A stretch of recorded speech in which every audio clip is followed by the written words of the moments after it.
about October of 2006, I received a customary letter from the insurance company. Then it said, we're rejecting your application for life insurance.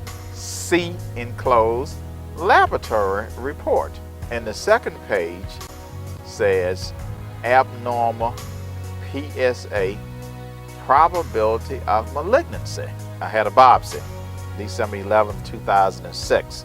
The result of the biopsy was positive for cancer. He told me that the cancer had metastasized and it was in my lymph nodes, and that from that point in time, it would spread into my abdomen area.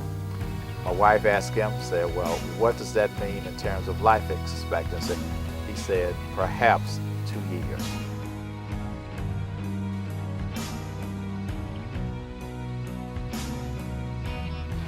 I said that I was not going to go out without at least informing my fraternity brothers as to what was happening with me. I was not going to be one of these people who would be ill, and the next thing is that the fraternity gets a call and say, guess what, your fraternity brother has died.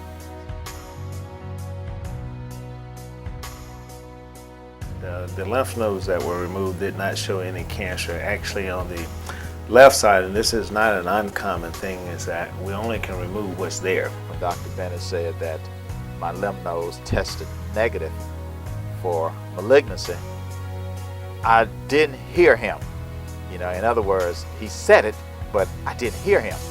But what I really did not know is the extent of the burden that it was on my mind. The treatment itself will take about roughly 8 to 10 weeks.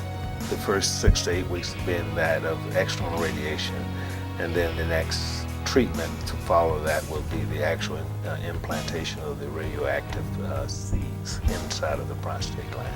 It takes time. He'll be followed. Once that whole process is completed, he'll come in for his routine check of his blood test, the PSA, every 3 months to monitor the responsiveness of his disease to the radiation treatment.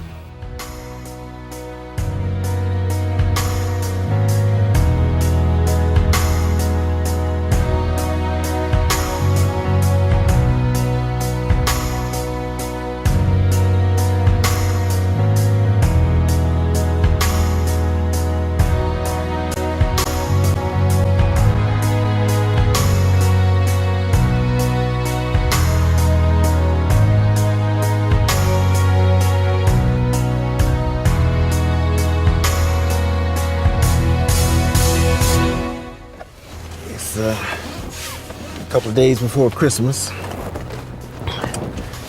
and this is my third biopsy now, so we're going to kind of see what's going on with the results. You know, first time it was we had an issue, and then the second time it was negative, so now this is the third time around to see what's going on.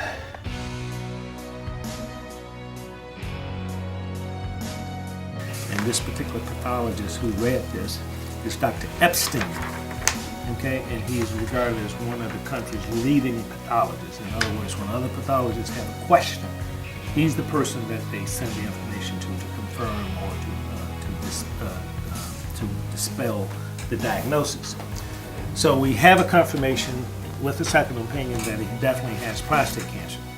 Now, what we're going to do briefly now is to go over what this shows and what it means.